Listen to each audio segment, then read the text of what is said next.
If I could go back and start my digital products from scratch, there are 5 mistakes I would absolutely avoid.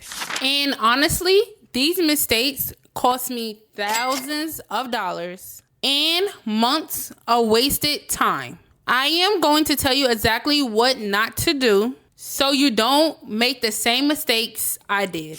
By the end of this video, you will know the biggest pitfalls that kill most digital product businesses before they even get started. Let's get into it.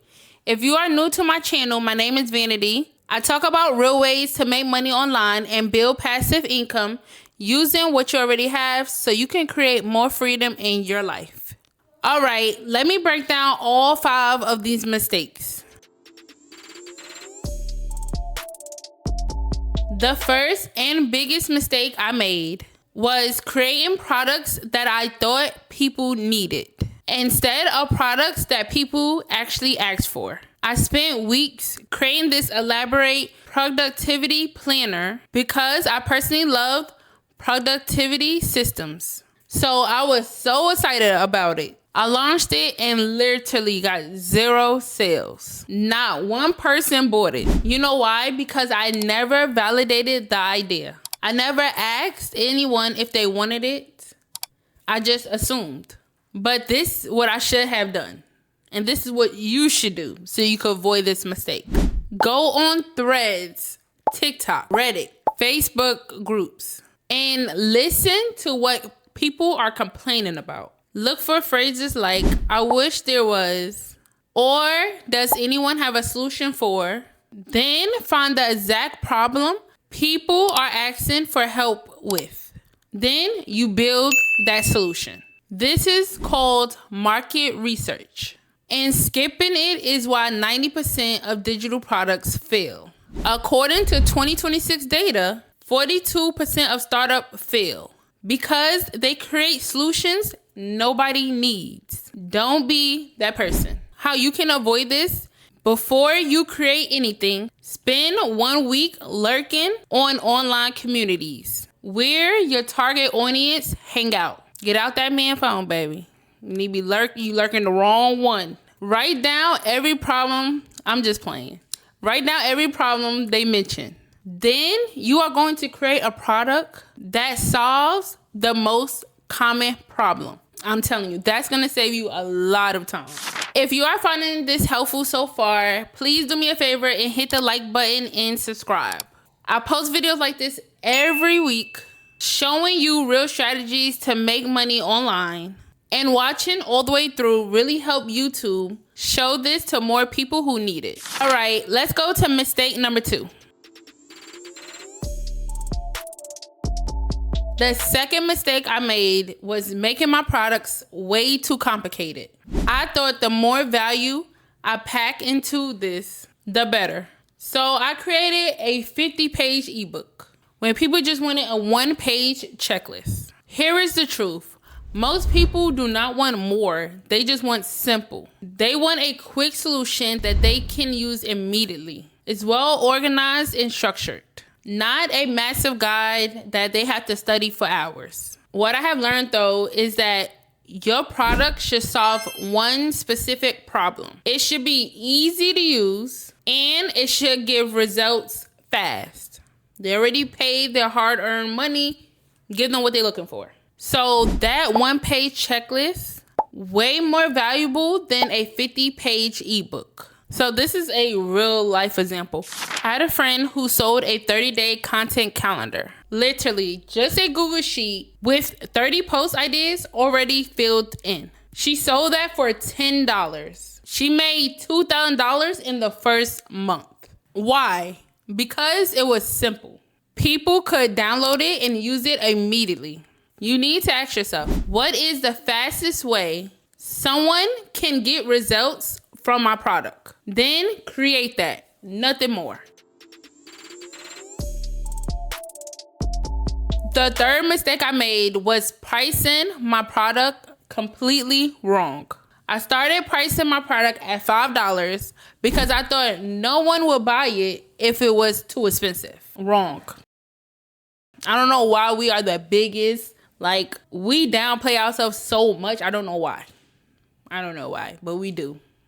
But we have to stop because that was wrong. Some people do not trust cheap products that they never heard of because then they start feeling like it's low quality. Then I swung the other direction and priced something at $97 with no testimonials, no social proof, no track record. Also wrong.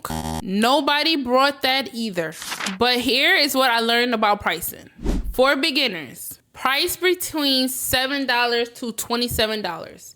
Even if you're not a beginner, this is a good price point, especially if you are already making sales in this price point. For your first product, this is the sweet spot where people will take a chance on you. Once you have testimonials, you can decide to increase it to like $37 through $67. That is up to you. Or you could just stay at that same price and just gain more sales. Once you are established, now you can create a $97 plus product. This is more reasonable for premium products like courses and all of that. The mistake most people make is that they price based on what they would pay and not based on what the market would pay. Research your competitors. If similar products are selling for $15, price yours at $12 through $17. Don't be the cheapest or the most expensive. So how you would avoid this is by going to Etsy or Gumroad. Search for products similar to yours. Look at the top sellers. What are they charging? Then you will price within that range.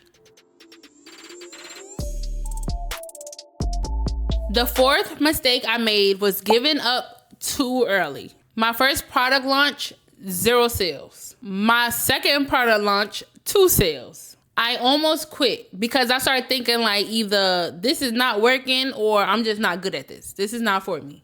But then I realized something. Every successful creator has failed launches. The difference is that they did not stop. When they first launched their product, it's not like they had thousands of sales neither. They just kept being consistent.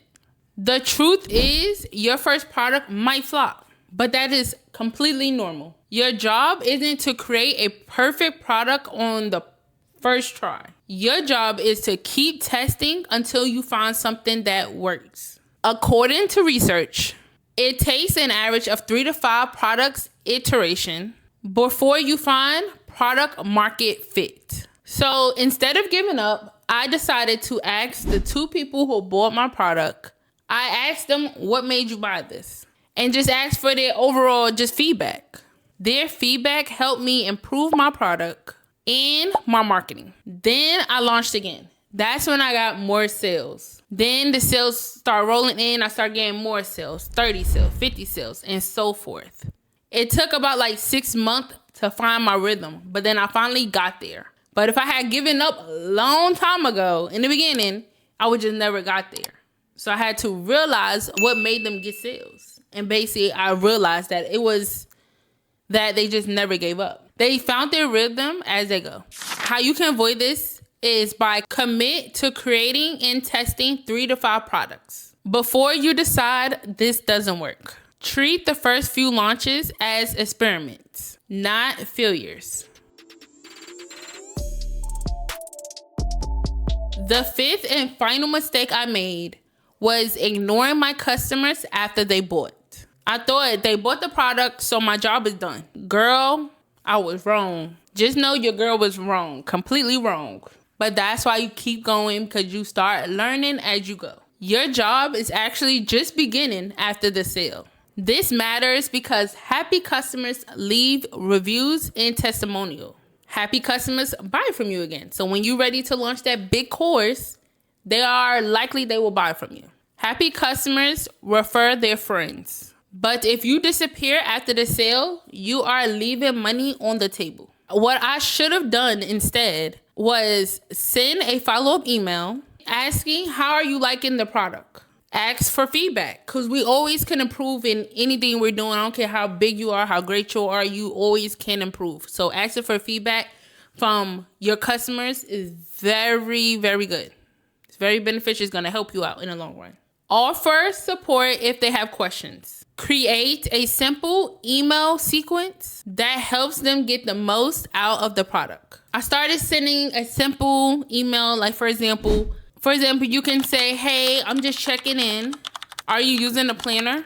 Let me know if you have any questions. Email that 3 days after purchase to give them time to actually try out the product. Response rate was like 30%. And half of those people ended up buying my next product because I built a relationship with them. So basically how you would avoid this is by setting up a basic email automation. Day 1 can be thank you email. Day 3 is a check-in email, seeing how they like the product. Day 7, now we are asking for feedback. This alone will increase your repeat customer rate by 50%. And look, if you want to skip some of these mistakes entirely and get a head start, I actually created 2 resources specifically to help beginners. My Beginner First Digital Sale Kit. It's a step-by-step guide with 100 plus product ideas and 15 mockups so you do not have to start from scratch